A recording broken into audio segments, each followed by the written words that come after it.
Promo Tamil viewers எல்லாருக்கும் வணக்கம். இப்போ சிறகடிக்க ஆசை சீரியலில் அடுத்த நடக்க போகுதுன்னா, மனோஜோட முன்னாள் காதலி ஜீவா இருக்காங்கல்ல, அதாங்க மனோஜை ஏமாற்றி பணத்தை தூக்கிட்டு வந்தாங்களே, அவங்க திரும்ப இந்தியாவுக்கு வரப்போகிறாங்க. அது மட்டும் இல்லாமல் மனோஜ் ரோஹினி அவங்களை கண்டுபிடிச்சி அந்த 27 லட்சத்தை திரும்ப வாங்க வாய்ப்பு இருக்குங்க.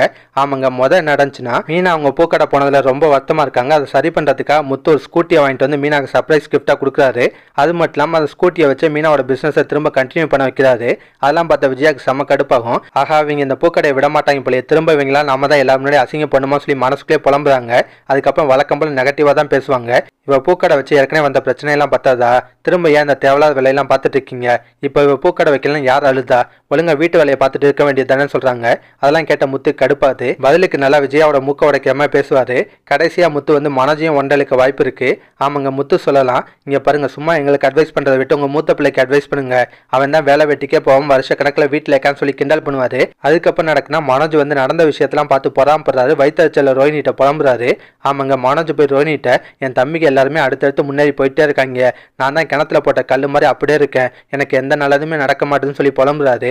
அதை கேட்ட ரோஹினி வந்து, ஏன் மனோஜ் இப்படி பேசுற, உனக்கும் திறமை இருக்கு, நல்லா படிச்சிருக்க, ஒரு நல்ல வேலையை தேடிக்கும், எல்லாம் மாறின்னு சொல்றாங்க. இப்போ மனோஜ் சொல்ற, இங்க பாரு ரோஹினி, என் படிப்புக்கும் தகுதிக்கு ஏற்ற வேலை இந்த ஊர்லேயே இல்லை, ஒன்று நான் போனால் அந்த கனடா வேலைக்கு போவேன், இல்லை சொந்தமாக பிஸ்னஸ் பண்ணுவேன், சொந்தமாக பிஸ்னஸ் பண்ணால் என்னால் பெரிய ஆளாக வர முடியும், ஆனால் அதுக்கு நிறைய பணம் தேவைப்படும், அதுக்கு நான் எங்கே போவேன்னு சொல்லி புலம்புறாரு. அதை கேட்ட ரோஹினி சொல்றாங்க, இப்போ என்ன மனோஜ், உனக்கு பணம் தேவைப்படுது அவ்வளோதானே, அதுக்கு என்கிட்ட ஒரு சூப்பரான ஐடியா இருக்குன்னு சொல்றாங்க.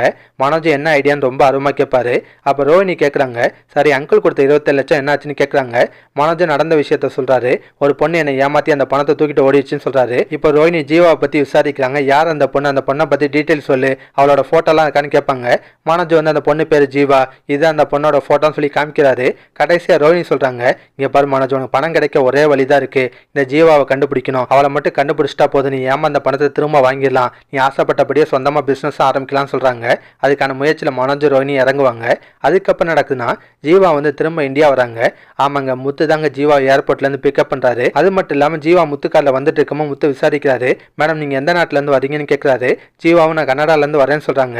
இதுக்கப்புறம் நடக்க வாய்ப்பு இருக்குன்னா, மனோஜ் ரோஹினி ஜீவாவை தேடுற விஷயம் வீட்டில் இருக்க எல்லாருக்குமே தெரிய வரும். அந்த ஃபோட்டோவை முத்தும் பார்க்குறாரு. பார்த்தோம் முத்துக்கு ஷாக் ஆகுது. டே மனோஜ், இந்த பொண்ணை அவனை ஏமாற்றி பணத்தை தேடிட்டு போச்சுன்னு கேட்குறாரு. மனோஜ் ஆமான்னு சொல்கிறாரு.